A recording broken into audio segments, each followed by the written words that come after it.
Afternoon, Michael. How are you? Hi, nice to meet you, Peter. Good man, good man. Michael, tell us a little about yourself and your business, please.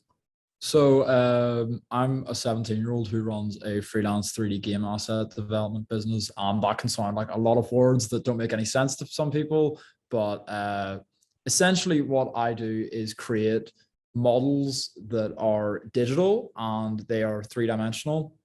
So they can be used in people's games or virtual experiences. So all the virtual reality metaverse stuff that you might be hearing about is completely built on these 3D models. Everything has to be designed, and that's what I do. So I run my own custom business, completely freelance. So it's not invested from any other companies. I don't have any partner companies that I work with, but I do work with certain game studios like VRChat, for example, and I have a lot of connections with Unity and Catalyst, who's a really big software innovation company in Belfast. So it does open a lot of doors for people, even if they've never actually heard about it. It's quite easy to get into. And it's one of those skills that I think in this new and emerging kind of future that we've got going on, it's probably one of the biggest employable skills nowadays with companies like Meta, which are only hiring 3D modelers and virtual reality designers. It's completely built upon this virtual experience. So that's kind of what I do. And how did you get into that, Michael? How did you end up getting into that? So initially it kind of started off that I saw a bunch of Snapchat lenses, which is a really weird thing. Just kind of like filters, face filters and stuff, where people were having like hats on their head and things. I thought, oh, I could be trying doing something like that, because I have experience programming. I've been programming since I was 9, and it's just been developing. So I was like, okay, there'll probably be a lot of coding. And I realized that there's no coding really involved in those unless you're trying to make something that's like quite complex. But a lot of the basic ones, you just need to know how to do stuff in 3D. So I started trying to make stuff in the like app that I was doing to push the lenses to my phone, and it didn't really work. It's not built for making stuff in 3D. It's just built for bringing stuff that you've already made in. So I did some research and I found out that there was this really, really good open source software called Blender, which is a 3D modeling, sculpting, motion graphics, VFX, CGI. It does a bunch of stuff. But the thing that really caught my eye was the 3D modeling bit. So you can completely free software, but you can make anything in this software and add as much detail as you like, as long as your computer can handle it, and completely go into all these crazy depths of a bunch of things that aren't real, but you can make them look very real. So that's kind of what caught my eye, was the ability to create something from completely nothing and then use it wherever you want, because it's just a file in the end. Like, you just export it and then you can bring it into any software that you want. So if you wanted to put it right in front of you on your phone, even though it's not a real object, you can make a Snapchat lens that will map the world around you and then place it on the table in front of you. It's very developed skills. I've won actually the Catalyst Generation Innovation Work Experience as well, because of a Snapchat filter that I made, which used 3D models that I created and then some JavaScript code that I made to detect which surfaces were facing upwards, and then spawn in little 3D models of trees on them to promote deforestation, to promote and raise awareness for deforestation, and a brand campaign that we had created for the work experience that we were doing. So very good. And lots of opportunities in the 3D world. And what you say you won something from that? Yes. So that was kind of a competition while also being a valid work experience at the same time. So it was me and a team of 6 others, but I did all the Snapchat lens development. We also had a website. Our brand was called Evertree. It was quite like trendy and stuff. We had like app concepts that I made in Blender as well, completely 3D rendered concepts. And then at the end of it, we all won a pair of AirPods each, just a nice little gift from Catalyst. And we also got access to Catalyst's whole like network. So the connections that they have, and the innovation center, which is this huge building, almost looks like an airport up at Titanic. And really, really incredible building with lots of just great minds in it. So we got access to be able to speak to all them whenever we felt like it and stuff. So I'm connected to a few of them on like LinkedIn and stuff. So it's not too bad. Very good, very good. And where would you like to see your business and yourself in 5 years' time? I mean, honestly, the speed that I'm progressing at right now is faster than it's ever really been, because I'm slowly noticing that I've learned more in a period of time than I realized while I was in that period of time. So it started off that I'd pick up, oh, I can bring a cube in here and then put a cylinder on top of it. And then, oh, that looks like that. And then I can scale this and make it bigger and stuff. But now I'm getting really into the very, very detailed asset modeling and incorporating that into CGI, which is computer generated imagery, which is for films and stuff. So software like After Effects is very good for this sort of thing, because you can take a video and then put it into After Effects, click like one button, and it will tell you the exact movement of the camera in 3D space. And then you can go through and create visual effects around it. So whether that's adding in your own 3D models into the scene, or if you've ever seen any Marvel movie, pretty much, they use a lot of CGI because it's all created by people.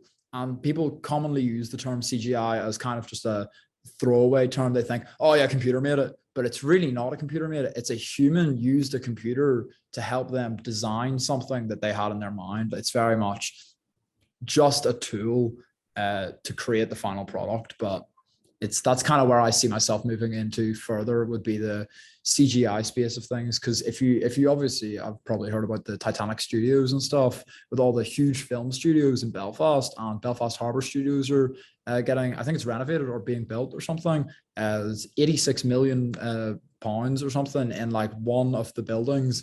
It's a huge industry, and it's the sort of industry where creativity really flows. It's not as much of a sitting at a desk, 9 to 5 every day, doing the same thing every day. It's creating new stuff every day, and it's a new experience every time. So I think it's really, really interesting. Yeah, no, it sounds exciting. And who is the first person that comes to mind when you think about the word success?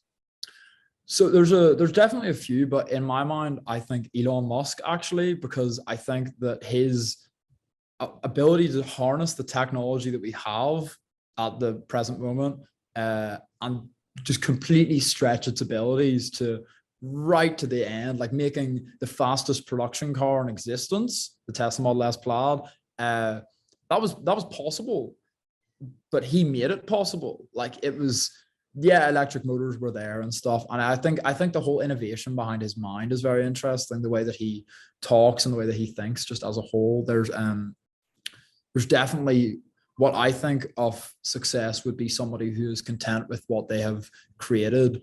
And I think that I'm aiming to get to the point where I am content with what I've created, whether it's in my business or whether it's my just overall career as a whole, with different stems of possible creation, whether it's VR, AR, stuff like that.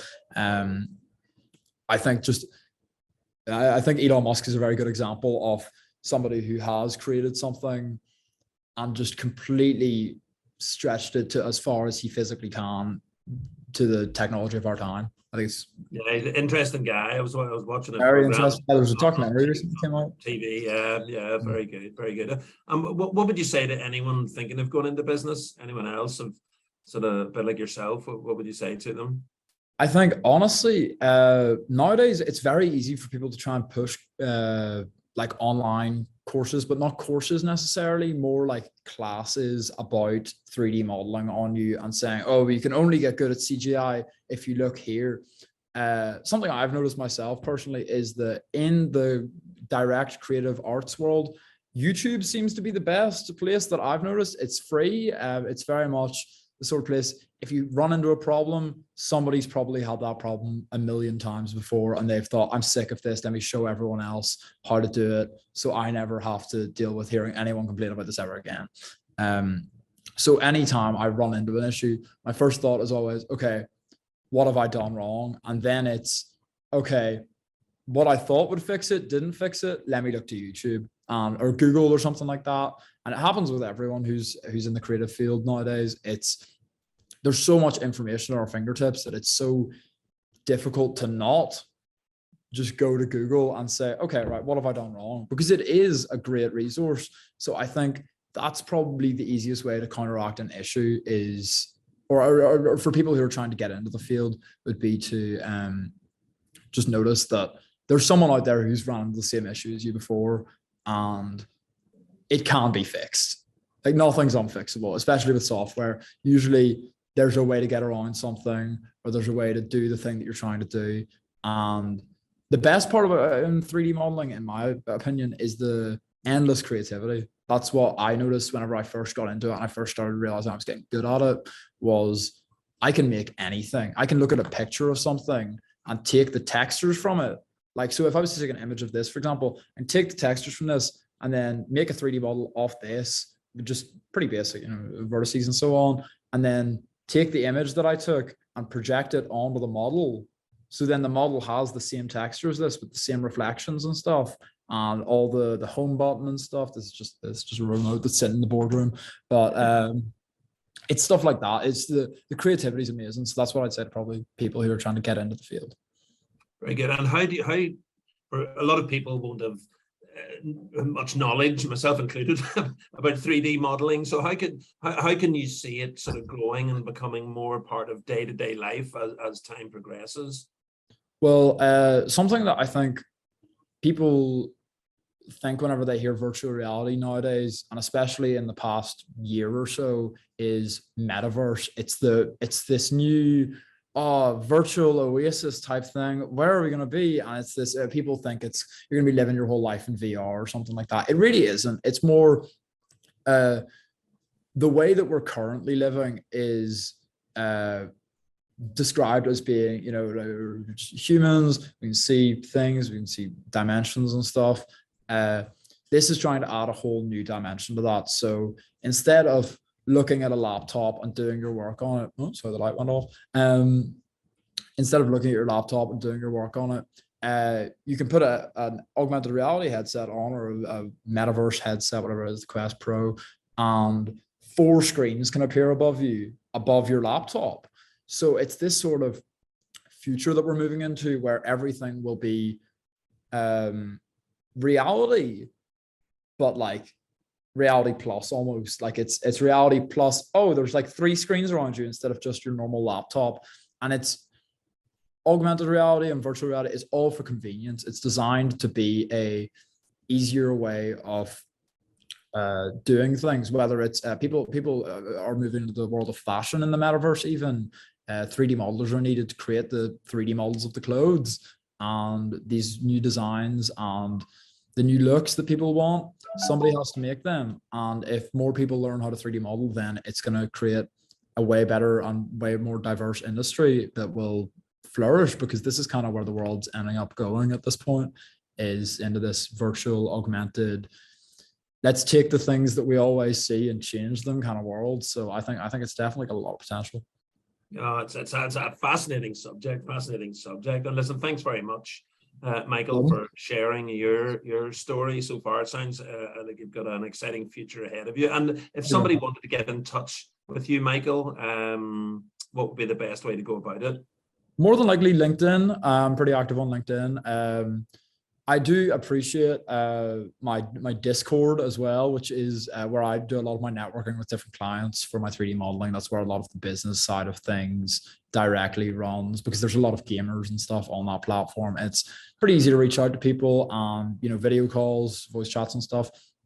But on my LinkedIn also, that gives a good rundown of my previous experience. So for example, I won the Sentinus Young Innovators 2022 competition down at the Whitley Hall at Queen's. And since I was the overall winner, I am now entitled to a free, all expenses paid trip to Dallas, Texas to represent Northern Ireland at Regeneron ISEF, which is the International Science and Engineering Fair. And then that has a prize pool of like $8 million. It's crazy. So I'm not sure if I'm going to get too close to that, but I'm hoping at least 5 million. Make sure you bring at least 5 million. Exactly. See, that's the thing. Yeah, I just need to fund the 3D modeling business. But that's the sort of opportunities this can open up for you, because with my 3D modeling and VR development stuff, that's how I managed to achieve that award, was previewing and showing the people over at Sentinels and saying, here, I've created this virtual reality app that allows you to see the portfolio of assets that I've made, and you can interact with them. And this can be used in a variety of different things. Educational apps is a huge one. Education in VR seems like it could be one of the biggest industries for it. But I think best way to get in contact with me, LinkedIn. I'm pretty fast to respond. And I think nowadays, this is the sort of world that we're moving into, where everything is done virtually, especially meetings and shows and stuff. So it's good. It's a good world to move into, I think. Brilliant. Listen, and congratulations, and good luck in Texas. Good luck in Texas. So look, Michael McMahon, freelance 3D modeler, thanks very much for your time. It's been great hearing your story, and best of luck for the future.